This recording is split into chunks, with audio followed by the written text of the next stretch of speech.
High, right? So here, instead of bringing the disciples into the church or into the fold of Jesus Christ, they would draw away disciples from them. Okay, so here, let me just read this. In the ancient church, pages 6 and 7, this is a book. It tells us that in the interval between the days of the apostles and the conversion of Constantine, rites and ceremonies of which neither Paul nor Peter ever heard crept silently into use and then claimed the ranks of divine institutions. So what you have here a while ago, what we have here a while ago is that it would be speaking perverse words. It tells us that this institution, basically this kingdom, would be teaching differently. It would be teaching things that are not found in the scriptures. It would be teaching things that the apostles had never heard before, but eventually it will become part of the teachings of the church. So this is the description here. It's just like, you know, a spider. A spider can just creep into your house at any time without even welcoming it.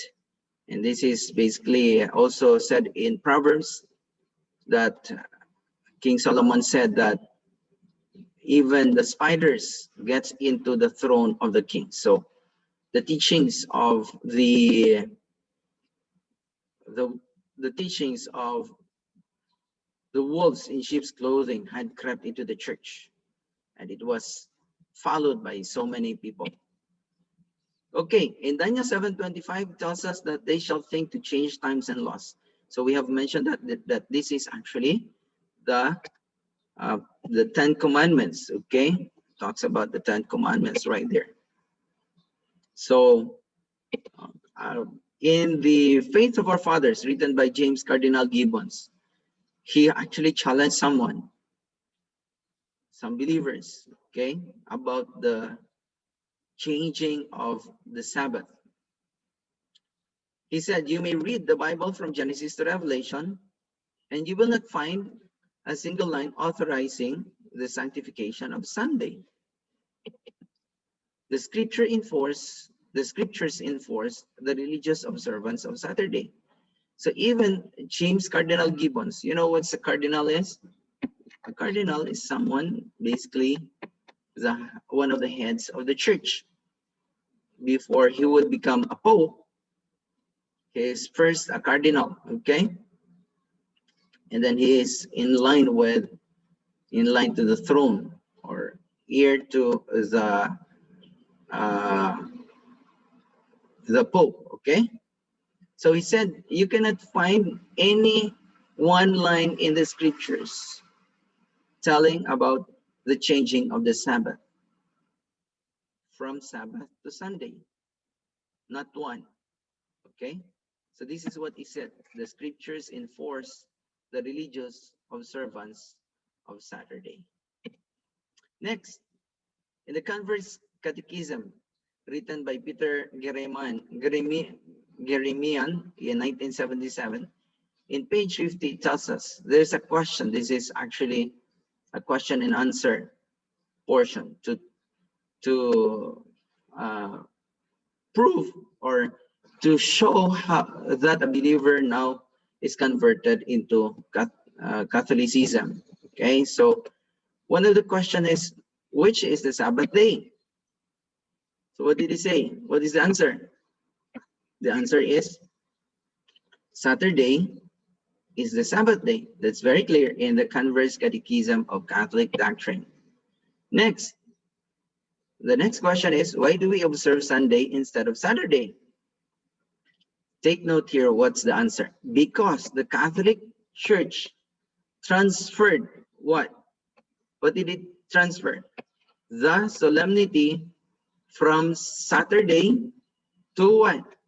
Sunday. So it's very clear. The Catholic Church was the one who transferred the solemnity of the Sabbath into Sunday.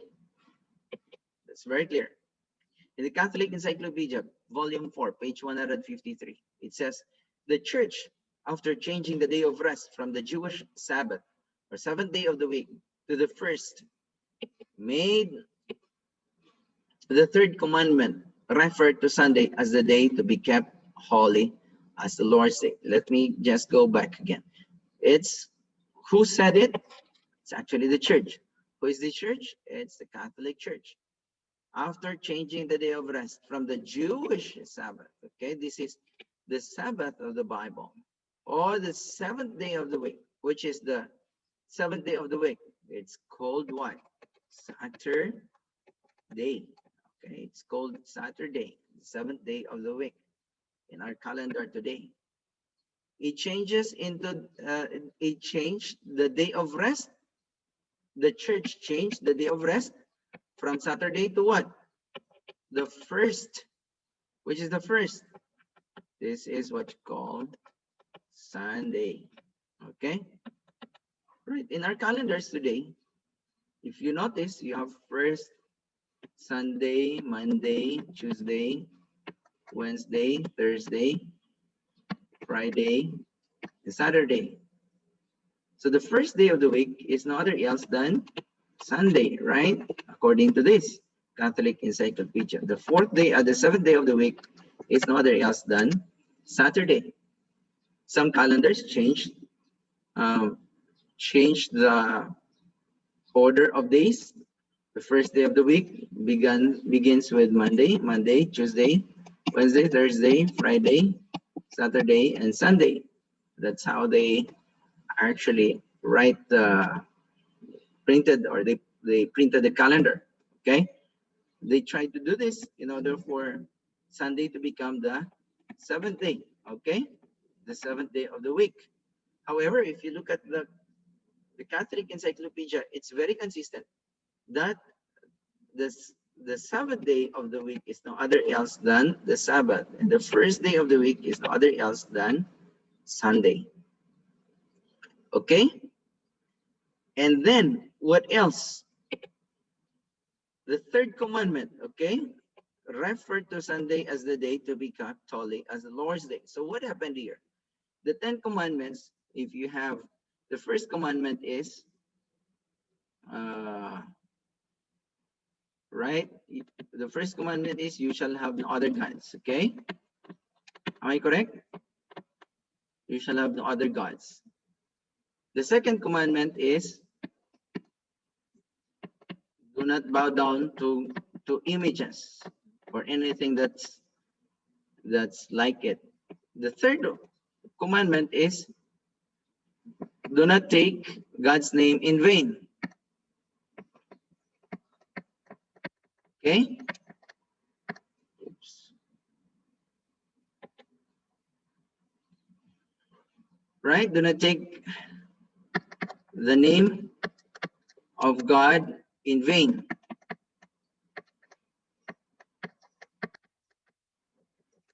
And the fourth commandment is the Sabbath commandment. So what happened in the Catholic 10 commandments? They removed the what? They removed the third commandment, and they divided they placed the Sabbath commandment to the third commandment. So no more taking of the name of the Lord your God in vain. Why did they remove the third commandment? Because it speaks what? Pompous words against the Most High. Okay? So in order for them not to break the third commandment by speaking pompous words against the Most High, they removed the third commandment. So what happened? No more third commandment to break, because they have already, because the third commandment is no longer there. So this is what the Catholic Encyclopedia tells us, right? But importantly here is that Sunday now would become the day to be kept as holy. So, right. So what happened here? This is actually a symbol that the fourth commandment is already broken. Okay, the fourth commandment is broken. Karl Keating, Catholicism and Fundamentalism, 1988, page 38. He said, fundamentalists meet for worship on Sunday. Take note. These are the fundamentalists, okay? They meet when? On Sunday. But he said, there is no evidence. What is that again? There is no evidence in the Bible that corporate worship was to be made on Sundays. Not one proof in the Bible tells us that they met for worship on a Sunday. There are some texts in the scriptures that tells us that on the first day of the week, that's on Sunday, the Christians met together, but it was not for worship. It was for meals and for fellowship. Okay, and it says continually, the Jewish Sabbath or day of rest was, of course, Saturday. Take note of this, right? Let me go back to that previous slide. It says the Jewish Sabbath or day of rest was, of course, what? What day is that? The Jewish Sabbath is no other else than Saturday. It was the Catholic Church that decided Sunday should be the day of worship for Christians in honor of what? In honor of the resurrection. So Christians today who worship on Sunday, they did not worship on Sunday to observe the seventh day of the week, okay? To observe the seventh day of the week, but they worship on Sunday because of the resurrection. But again, we have to take note here that this guy, Karl Keating, tells us that there is no proof in the scriptures or the Jewish people actually worship on Sunday. And other writers would tell us that there's no proof in the scriptures that Sunday is the seventh day of the week. In the Controversial Catechism, page 53, it says, when Protestants do profane work upon Saturday of the seventh day or the seventh day of the week, do they follow the scripture as their only rule of faith? Take note. When they work on Saturday for the seventh day of the week, are they following the scripture as their only rule of faith? The question is, the answer is, on the contrary, okay? They have only the authority of tradition. So where did they get the authority to worship on Sunday and do work on Saturday? They take it from where? From tradition. I'd like you to underscore that. In profaning Saturday, they violate one of God's commandments, which on their principles has never been abrogated. It had never been, when we say abrogated, it was never abolished. It stands. It has never changed. It's still there and it's still effective. And what is the principle? The fourth commandment. Remember the Sabbath day to keep it holy. So what did the little horn do? He would think to change the times of the law. Canon and tradition. The authority of the church could therefore not be bound, okay, to the authority of scriptures. Take note. The authority of the church could not be bound to the authority of the scriptures. So if you have here the Bible, everything else should be down here. Supposedly, even tradition should be down here. Okay? However, in this canon and tradition, it tells us that even, okay, let me include also the authority of the church here. Even the authority of the church should be subject to the Bible. But this statement tells us that the authority of the church cannot be subject to the Bible. It cannot be under the Bible. But the authority of the church is basically above the Bible. Okay? The church had changed the what? The Sabbath to Sunday, not by command of Christ, but by its own what? By its own authority. So this is what happened in the church today. Let's continue. Malachi actually 3:6 tells us, "For I am the Lord, I do not change." Jesus Christ is the same yesterday, today, and forever. So he does not change. The Ten Commandments has never changed. John Eadie, this is Doctor of Divinity and Doctor of Laws. He wrote in Bible Cyclopedia, page 561, Sabbath, a Hebrew word signifying rest. So what is the meaning of the Sabbath? The Sabbath means rest. Okay? Right? So it's actually very clear. So Sabbath means rest. Sunday was the name given by who? By the heathens, according to John Eadie. It's not me, but it's John Eadie. To the first day of the week, because it was the day in which they worshiped the sun. So basically, the word Sunday, the name Sunday was taken from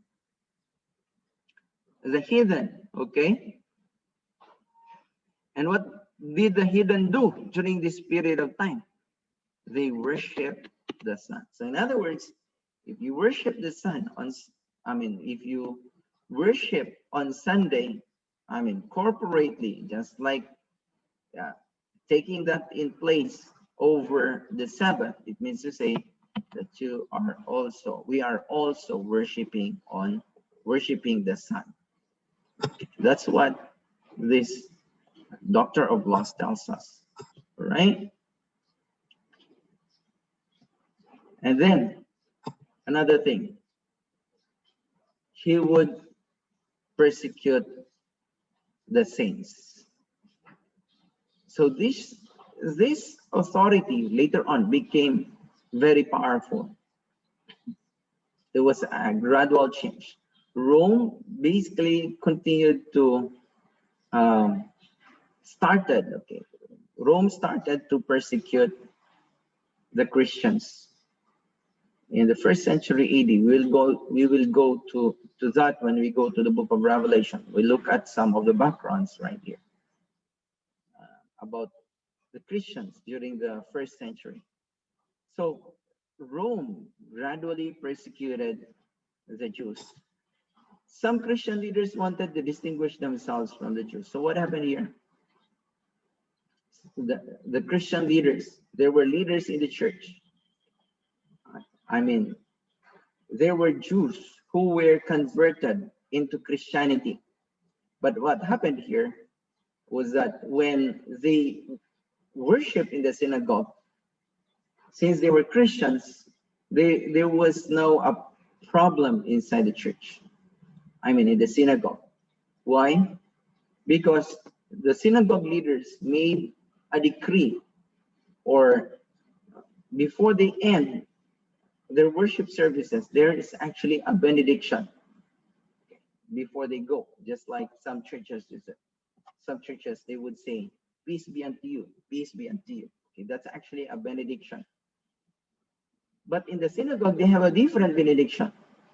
And one of the benedictions, it's actually added later on, is that they would renounce Jesus Christ, or they would curse Jesus Christ and eventually renounce their belief in Jesus Christ. So these Christian leaders, they did not like what happened in the synagogue. So they were expelled from the synagogue. And then instead of building their own group of, believers, they wanted to distinguish themselves from the Jews. In what way? Instead of worshiping on the 7th day of the week, which is the Sabbath, they worship on the first day of the week, which is basically Sunday. So that is how they distinguish themselves from the Jews. They were no longer Jews, basically, so to say, spiritually, but they are now Christians. And these Christians worship on Sunday. That was the beginning of the Sunday worship. And then eventually, sometime in the 3rd century AD, Constantine the Great passed the first Sunday law to unite his empire. So Constantine the Great wanted to unite the, the whole of Rome, but he won't be able to do that. So this is the same way, like Nebuchadnezzar wanted to unite his kingdom, he built a colossus in order for people to worship that colossus, and they will have one religion. Then if they have one religion, they become united. So Constantine the Great, in the same way, passed the first Sunday law to unite his empire. But it was actually very bad for his empire. The Jews were marginalized, and the Christians, some of the Christians were happy for that, but there were also other Christians who still worship on Sabbath. And so they were also persecuted during those times. And eventually, Constantine the Great was also converted to Christianity. So in this edict of Constantine in AD 321, it states, on the venerable day of the sun, take note, venerable day of the sun, okay? Which means to say worship of the sun. Let the magistrates and people residing in the cities rest, and let all workshops be closed. That is why today, if you notice, there are still so many workshops that are closed on Sundays because they still follow the edict of Constantine that all the workshops should be closed. And this began the persecution of Christianity. Council of Laodicea in Canon 29, Christians shall not Judaize or keep the Sabbath and be idle on Saturday, Sabbath regional, but shall work on that day. But the Lord's day they shall especially honor. So they call now Sunday as the Lord's day. So this is an affirmation of what Constantine the Great did in AD 329. So the church confirmed that they should worship on the first day of the week rather than rather than worshiping on the Sabbath, they should work. But on the first day of the week, which is Sunday, they call it the Lord's Day, they shall specially honor. But if you go to the Bible, there is no other else, which is the Lord's Day. In the book of Isaiah, it tells us that the day of the Lord is no other else than the Sabbath. So here the church now changed the Lord's Day to Sunday. But the book of Isaiah tells us that the Lord's Day is no other else than the Sabbath, or the seventh day of the week. If we go to the book of Revelation, Revelation chapter 1, when John said, I was in the Lord's Day, he was not referring to Sunday, no, but he was actually referring to Saturday as the first day of the week. Okay? Saturday as the first day of the week. Saturday as the seventh day of the week, not Sunday. All right, let me repeat that. Sabbath in Revelation chapter 1, it tells us that the Lord's Day is not Sunday, but it is the Sabbath. All right, so what does it mean for us today? You have to take note here that Satan is a great deceiver. Revelation chapter 12 tells us that he had deceived a third of the angels in heaven. And it also described that he deceived also Adam and Eve in the Garden of Eden. And today, he He has deceived men and women in various ways down through the centuries. So you have actually here two things here. Say Jesus Christ and Satan. Jesus Christ said, I am the way, the truth, and the life. John 14:6. Satan tells us he is described as a liar and the father of all lies. So Matthew 15 verse 3 tells us, why do you also transgress the commandment of God by your tradition? This is what Jesus Christ asked the Pharisees in those days. So basically we have a choice to make, whether we will follow Jesus or Satan. The choice that we have is, we have the Bible or tradition, God's law or human rules, Jesus' teachings or human thoughts, divine command or human substitute, truth or error, genuine or counterfeit, God's way, man's way. The counsel for every one of us this morning is that if you love me, keep my commandments. So this is our lesson for Daniel chapter 7 this morning. All right. So we have